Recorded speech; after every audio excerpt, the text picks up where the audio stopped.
La realidad es frágil. Esta noche, 5 historias reales de personas que la vieron romperse. Bienvenidos a Relatos de la Noche. Esta historia nos la envió Mateo de Medellín, Colombia. El final de mi relación con Ana fue de esos que dejan cicatrices profundas. Acordamos unánimemente la regla más dolorosa pero necesaria: contacto cero. Borré su número, archivé el chat de WhatsApp y me sumergí en el trabajo para intentar llenar el vacío. Pasó un mes de un silencio absoluto y sanador. O eso creía. Una noche, mientras veía una película, mi teléfono vibró. Era un número desconocido. Lo abrí. Era Ana. Su mensaje era un grito de frustración. «Mateo, por favor, para ya». Sé que estás leyendo mis mensajes. Veo las 2 palomitas azules. Ignorarme así es cruel. ¿Qué es lo que quieres? Mi corazón se detuvo. No entendía nada. Abrí nuestro chat archivado. Estaba vacío, tal como lo había dejado. No había ningún mensaje nuevo de ella. Le respondí, confundido. «Ana, no sé de qué hablas. No he recibido nada tuyo. Debes estar equivocada». Su respuesta fue inmediata y me heló la sangre. No fue un texto. Fue una captura de pantalla. La imagen mostraba una conversación entre ella y yo desde su teléfono, y debajo de mi último mensaje de hacía un mes había docenas de mensajes nuevos, supuestamente enviados por mí. No eran conversaciones, eran frases sueltas, extrañas, poéticas y aterradoras. «Sé que estás usando el vestido azul hoy. Tu pelo huele a la lluvia de anoche. Las paredes de tu habitación recuerdan tu nombre. Vi cómo mirabas al hombre del café. Y lo peor de todo, debajo de cada uno de esos mensajes, las 2 palomitas de WhatsApp estaban azules. Leídos. El pánico se apoderó de mí. Juré y perjuré que yo no había escrito eso. Ella no me creyó. Pensó que era una especie de juego psicológico enfermizo para atormentarla. Me bloqueó. Me sentí impotente, violado. Lo primero que pensé fue que me habían hackeado.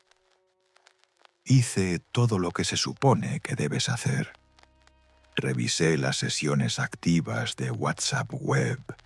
Cerré todo. Cambié la contraseña de mi cuenta de Google. Activé la verificación en 2 pasos. Me sentí seguro de nuevo.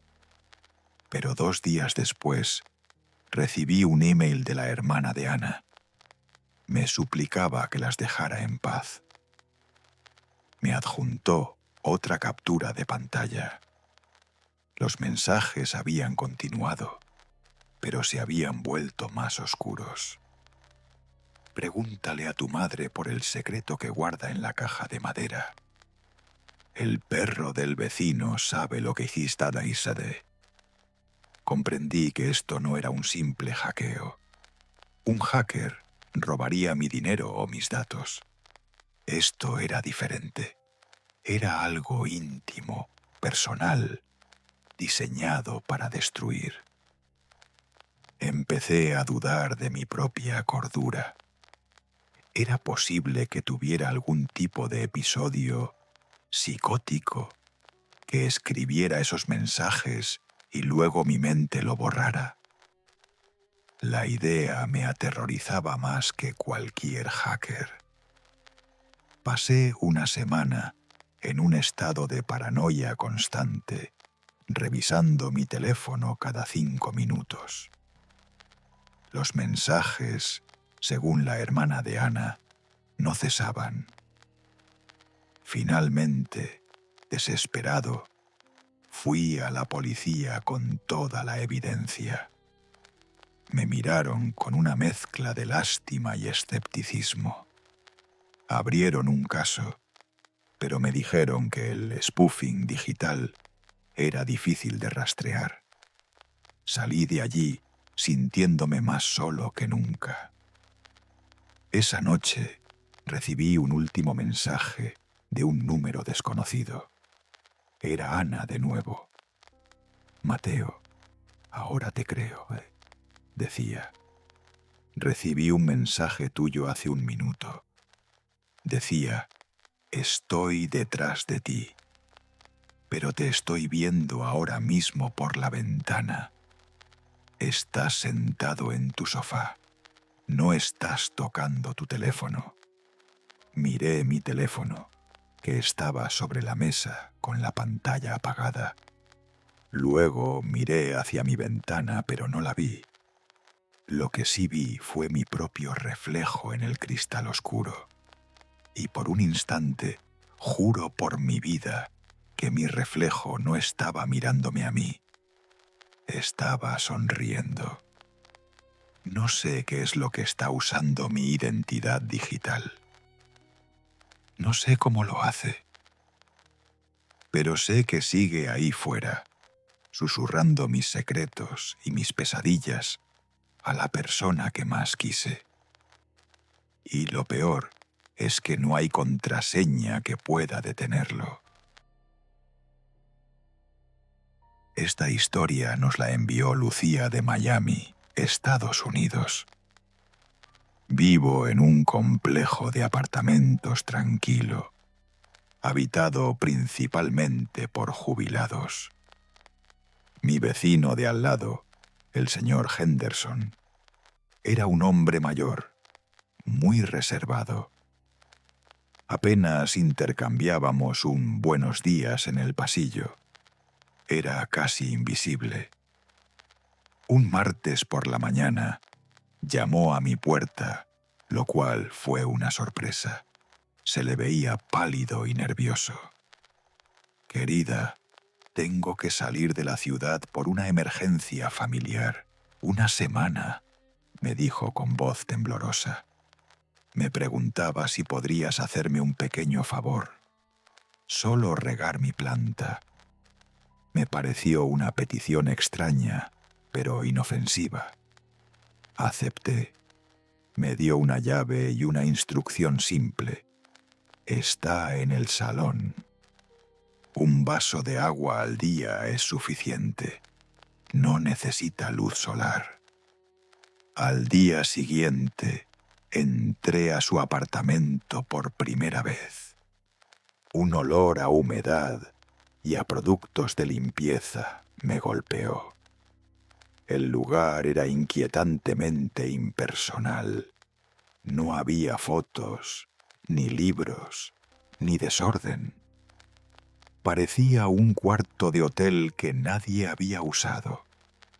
Y en el centro exacto del salón, completamente vacío, sobre el suelo de madera, había una única maceta de terracota. La planta que había dentro no se parecía a nada que hubiera visto antes.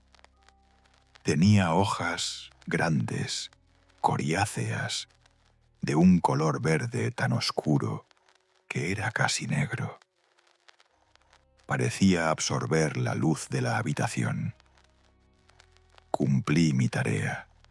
Le eché un vaso de agua y me fui, sintiéndome extraña. Repetí el ritual cada día, y cada día notaba cambios. La planta crecía a una velocidad alarmante. Sus hojas oscuras se multiplicaban, y un olor dulzón y nauseabundo, como a flores podridas y carne cruda, empezó a impregnar el apartamento. Para el quinto día, la planta ya casi llegaba al techo. Sus ramas se retorcían como dedos artríticos. El olor era insoportable. Empecé a sentir un miedo irracional hacia esa cosa. Decidí que el séptimo día sería el último. Ya no volvería a entrar ahí. Ese último día entré conteniendo la respiración. Mientras echaba el agua, noté algo en la base del tallo, asomando por la tierra húmeda. Era algo pequeño, blanco y brillante. Mi primer pensamiento fue que era una piedra o un trozo de perlita del abono. La curiosidad pudo más que el asco. Con la punta de los dedos escarbé un poco la tierra. Lo que saqué no era una piedra. Era un diente humano, un molar, para ser exactos, con la raíz todavía intacta.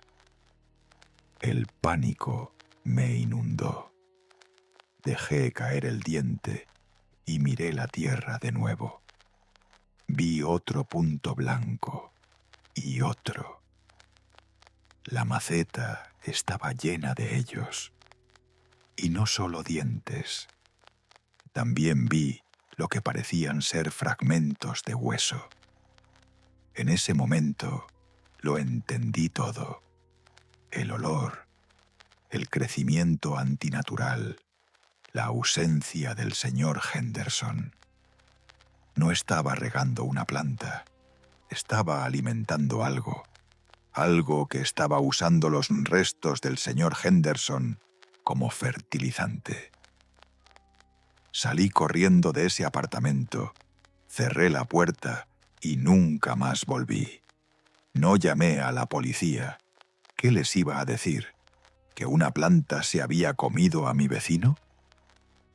Me habrían encerrado. Nunca supe qué pasó con esa cosa.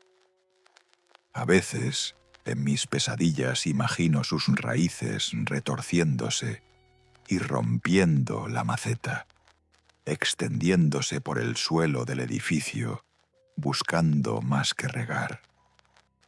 Y a veces, cuando paso por el pasillo, me parece oler un ligero aroma dulzón que se filtra por debajo de su puerta. Hacemos una pausa en la oscuridad. Si te atreves a escuchar lo que sigue, asegúrate de suscribirte y encender la campana de las notificaciones. Cada like es una pequeña luz que nos ayuda a seguir explorando estas historias. Ahora, volvamos a la noche. Esta historia nos la envió Carlos de la Ciudad de México. Mi trabajo como diseñador en una agencia publicitaria me obliga a quedarme hasta tarde muy a menudo. Mi trayecto a casa es largo, una ruta que he memorizado hasta el punto de poder hacerla con los ojos cerrados. O eso creía. Hace unos meses, conduciendo a casa pasada la medianoche, noté algo extraño. Después de tomar un desvío que he tomado 1000 veces, la calle que se abrió ante mí no era la correcta. Era sutilmente diferente. Los postes de luz emitían un resplandor amarillento y enfermizo, en lugar del blanco brillante habitual. Las fachadas de las casas parecían más viejas, con la pintura desconchada, y no había ni un solo coche aparcado. Lo más raro era el silencio. El zumbido constante de la ciudad había desaparecido. Lo atribuí al cansancio y a una mala jugada de mi mente, y seguí conduciendo hasta que unas calles más adelante todo volvió a la normalidad. Pero a la noche siguiente ocurrió de nuevo. En el mismo punto, mi coche pareció girar por voluntad propia hacia esa calle equivocada. Esta vez intenté luchar contra ello. Me concentré, mantuve las manos firmes en el volante, pero fue inútil. Era como si la propia geometría de la ciudad se reconfigurara a mi alrededor, ofreciéndome solo ese camino. Una vez dentro de esa zona, mi radio se llenaba de estática y mi GPS se volvía loco, mostrando mi coche en medio de un espacio en blanco.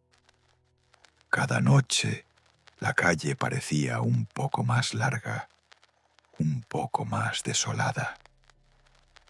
Empecé a sentir un pánico helado cada vez que salía del trabajo. El viaje a casa se había convertido en una ruleta rusa. Una noche decidí enfrentarlo. En lugar de acelerar para salir de allí lo antes posible, reduje la velocidad, observando cada detalle. Los edificios estaban oscuros, sin vida. No había ni un alma en las aceras. Era una maqueta de una ciudad, un escenario vacío. Y entonces, a mitad de la calle, vi una figura de pie junto a un coche averiado. A medida que me acercaba, mi sangre se convirtió en hielo. El coche era el mío, un Jetta del 2018, pero estaba cubierto de óxido y polvo, como si llevara años abandonado. Y la figura que estaba de pie a su lado era yo.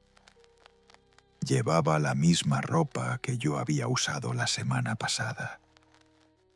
Tenía mi cara, mi pelo, pero sus ojos estaban vacíos, llenos de una desesperación y un cansancio infinitos.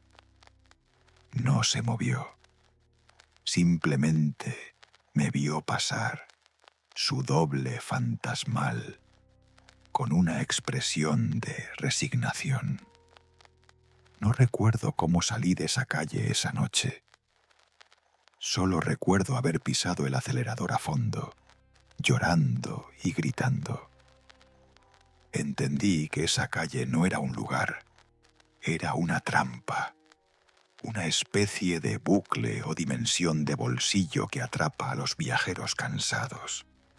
Y ese otro yo que vi era lo que me esperaba si alguna vez me detenía, si alguna vez me rendía a la extraña calma de ese lugar. Ahora he cambiado mi ruta a casa. Doy un rodeo de 45 minutos para evitar ese desvío. Pero a veces, cuando estoy muy cansado, siento esa atracción, esa fuerza invisible que intenta guiar mi coche hacia allí. Y me aterroriza pensar que una noche estaré demasiado agotado para luchar. Esta historia nos la envió Valeria de Buenos Aires, Argentina. Cuando mi abuela falleció, me dejó una sola cosa de valor sentimental: la caja de música de su madre, mi bisabuela. Era una pieza de madera oscura, tallada a mano, con una bailarina de porcelana que giraba al son de una melodía extraña. No era la típica canción de cuna dulce. Era disonante, melancólica, con notas que parecían tropezar entre sí. Siempre me había dado escalofríos. La guardé en un estante alto, como una reliquia familiar. Un día, mi hija de 5 años, Sofía, la descubrió. Para mi sorpresa, se enamoró de esa melodía inquietante. «Es bonita, mami. Me hace dormir», me dijo. Y así, en contra de mi instinto, la caja de música se convirtió en nuestro ritual nocturno. Las primeras semanas, todo fue normal. Sofía se dormía más rápido que nunca. Pero luego empecé a notar que hablaba en sueños. Al principio eran murmullos ininteligibles, algo normal en los niños. Pero una noche me desperté por un ruido. No era Sofía. Era la voz que salía de su boca. Era una voz tranquila, adulta, con un acento porteño antiguo que ya casi no se oye. Y no estaba murmurando. Estaba contando una historia. Hablaba de un baile en el Teatro Colón en 1928, describiendo el vestido que llevaba, el calor de la noche, el rostro de un hombre llamado Alejandro. Hablaba de cosas que una niña de 5 años no podría saber, y mucho menos imaginar. Me quedé paralizada en la puerta de su habitación, escuchando. Cada noche era lo mismo. La voz, saliendo de mi hija dormida, contaba fragmentos de una vida que no era la suya.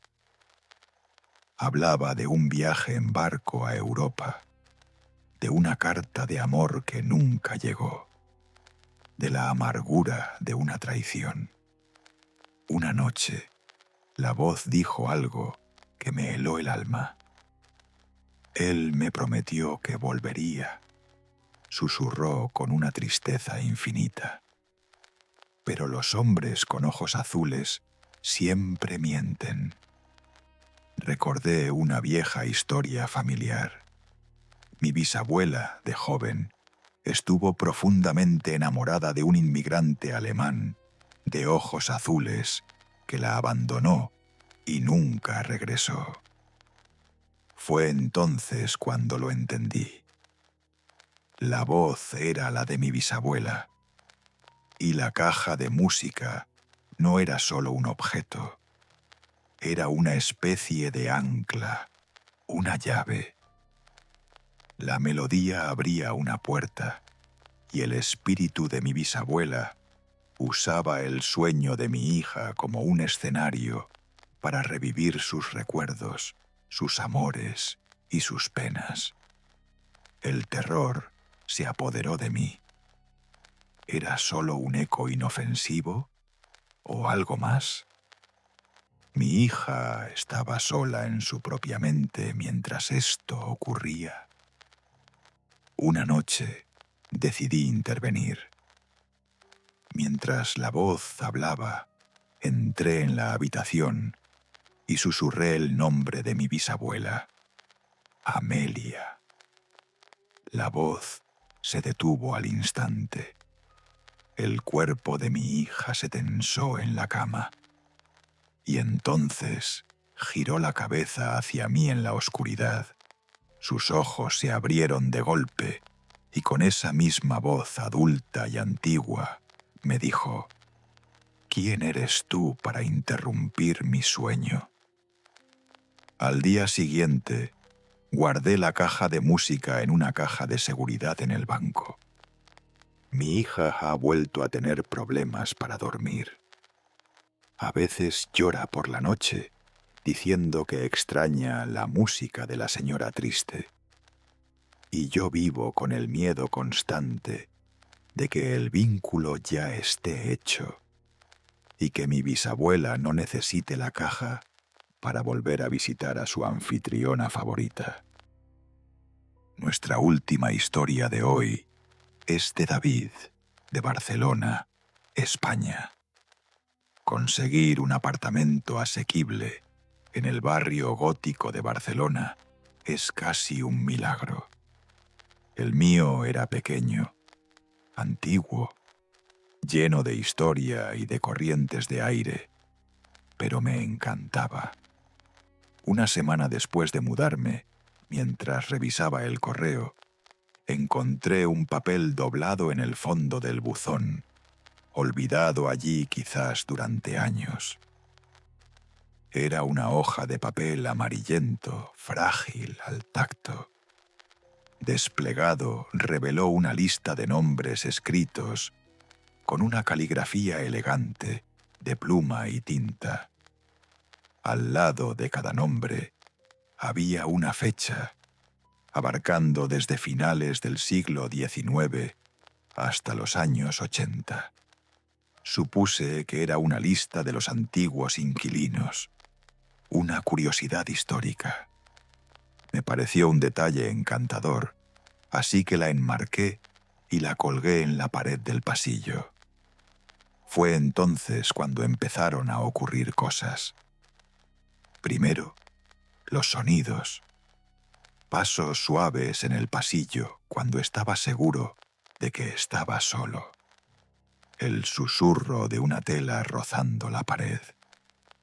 Pensé que era la acústica del viejo edificio. Luego las visiones periféricas.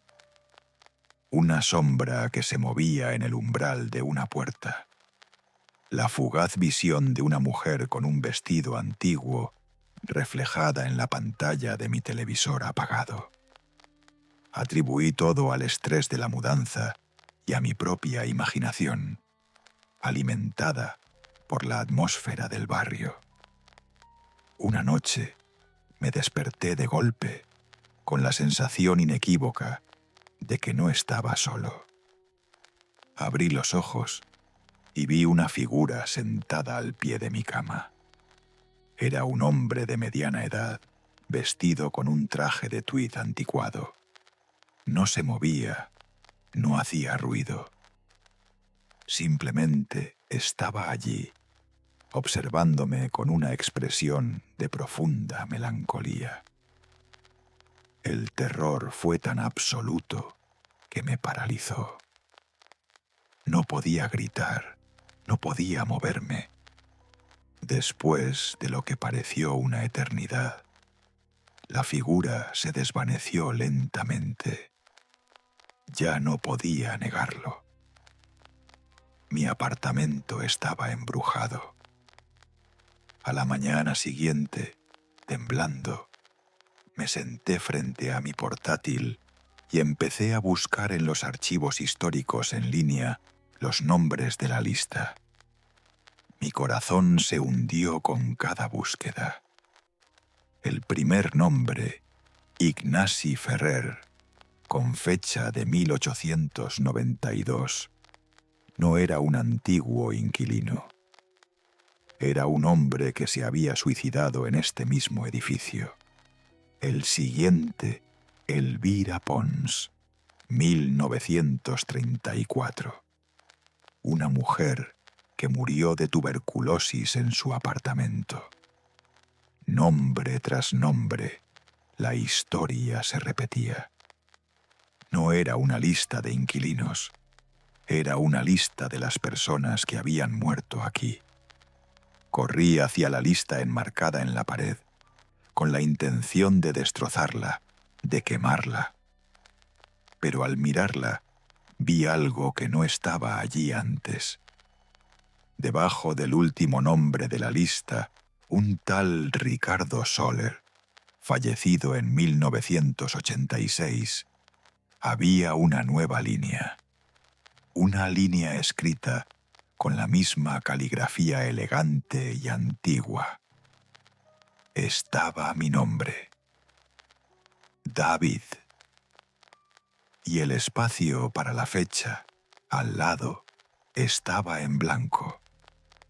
La lista no es solo un registro del pasado, es una agenda, y está esperando para añadir mi fecha. Ahora, cada crujido del edificio, cada sombra, ya no es un misterio. Son mis futuros compañeros de piso, esperando pacientemente a que me una a ellos en la lista. La realidad es frágil. Suscríbete para seguir explorando sus grietas y cuéntanos tu historia en los comentarios. Buenas noches.